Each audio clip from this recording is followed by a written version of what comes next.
Good morning everyone, ঘরকোনা Sayantani ব্লগে তোমাদের স্বাগত। আশা করি তোমরা সকলেই ভালো আছো, সুস্থ আছো। আমিও ভালো আছি, সুস্থ আছি। আজ হচ্ছে সোমবারের সকাল, আর সকালে উঠেছি আজকে 7:30। 7:30 মানে দেরি। তা সত্যি দেরি হয়ে গেল। রান্না বান্না তোমাদের দাদাভাই ভাগ্য বলো ভাত খেয়ে যায়নি। 8টা সাড়ে 8টার সময় তাড়াহুড়ো করে বেরোলো, তো চা খেয়ে বেরোলো। তা করতে করতে আমি ভাত বসালাম, এদিকে রান্না করলাম, মামামকে খাওয়ালাম, আমি নিজে খেলাম। খেয়ে এখন বাজে 11টা 8। রান্নাটা কমপ্লিট করে এসে একটু রেস্ট মানে একটু বসলাম। তা ওকে একটু ক্যাডবেরি দিয়েছি, ও খাচ্ছে।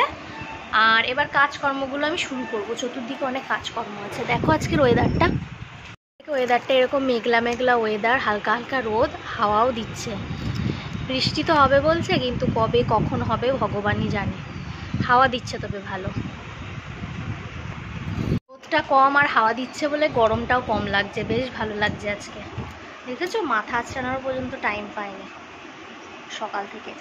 তো স্নান টান করে দেখি যদি টাইম পাই আঁচড়াবো, নাহলে একেবারে বিকেল হয়ে যাবে আঁচড়াতে আঁচড়াতে।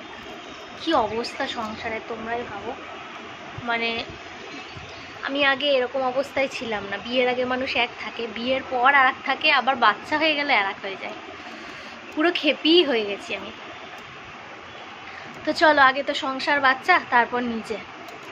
তবুও চেষ্টা করি নিজের জন্য একটু টাইম বার করা। এই যে তোমাদের সঙ্গে টাইম বার করি একটু কথা বলা, না হলে তো নিজেকে নিজে ভালো রাখতে পারবো না। না, এটা তো সবাইকে, সব মেয়েকে করা উচিত। একটা টাইম ছিল যে আমি এমনই অবস্থা হয়ে গেছিলাম, কারোর সঙ্গে কথা বলতে পারতাম না। এমনিতেই তোমাদের দাদাভাই সকালে যায়, রাত্রে আসে, কথা বলার কেউ ছিল না। ও তখন ছিল অনেক ছোট, মাম্মা।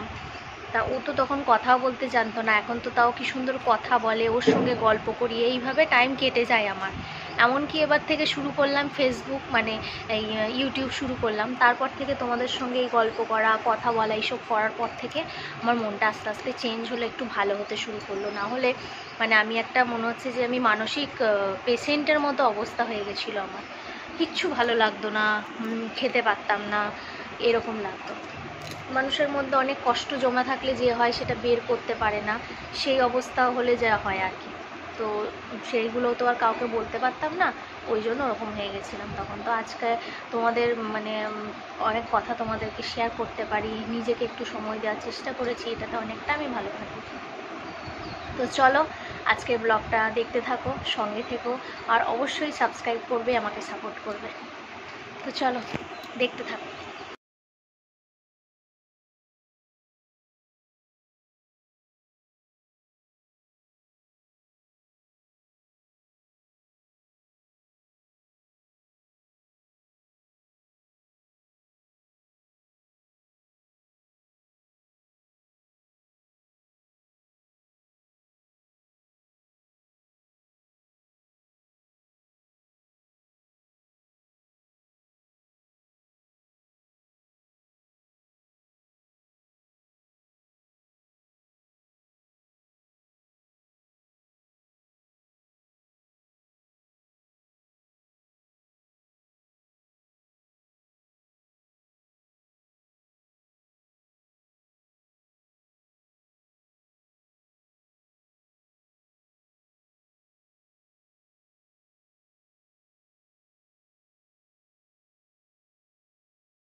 রান্নাঘর ঘর সব পরিষ্কার করে মোছা হয়ে গেছে, এবার বারান্দাটা করব, দিয়ে স্নান করব।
মামা স্নান হলো, পুজো হলো, আর দেখো গাদা কাঁচা আজকে হয়েছে। মামা বসে বসে ঘরে আঁকছে, আমি এবার খাবো ভাত। দেখিয়ে দিই একবার কি কি রান্না হয়েছে, চলো। ভাত, কুমড়ো ভাজা, মাছের তেল পেঁয়াজ লঙ্কা দিয়ে ভেজেছি, আর আলু ঢেঁড়স দিয়ে মাছ দিয়ে ঝোল। মামামকে খাওয়ানো হয়ে গেছে, মশারিও টাঙানো হয়ে গেছে। দেখো, বুঝতে পারছো মশারিটা এত পাতলা, এই মশারিটা কিনেছিলাম তো চৈত্র মাসে কিনেছিলাম। তা আজকে টাঙালাম কেন কি, বাইরের ওয়েদারটা খুব ভালো, মানে সন্ধ্যার পর থেকে একটু বৃষ্টি হলো, খুব বেশি বৃষ্টি হয়নি, বিদ্যুৎ চমকাচ্ছিল বেশি, আর এখন খুব হাওয়া দিচ্ছে, তাই ভাবলাম শুধু শুধু এসিটা চালাবো না, তো ওই জন্য পাতলা, এটা খুব পাতলা মশারিটা টাঙিয়েছি, হাওয়াটা তাহলে ঢুকবে। ফ্যানটা পাঁচে দিয়েছি, তাহলে আর চালাতে হবে না এসিটা, বাইরে থেকেও জানলা দিয়ে হাওয়া দিচ্ছে ওই জন্য। তো আজকে ব্লগটা এখানেই শেষ করছি। যদি কিছু ভালো লেগে থাকে লাইক কমেন্ট শেয়ার অবশ্যই সাবস্ক্রাইব করবে। তোমাদের ভালোবাসা আশীর্বাদ আর সাপোর্ট কিন্তু আমার খুব দরকার। তো চলো টাটা, গুড নাইট, ভালো থেকো। গুড নাইট বলো।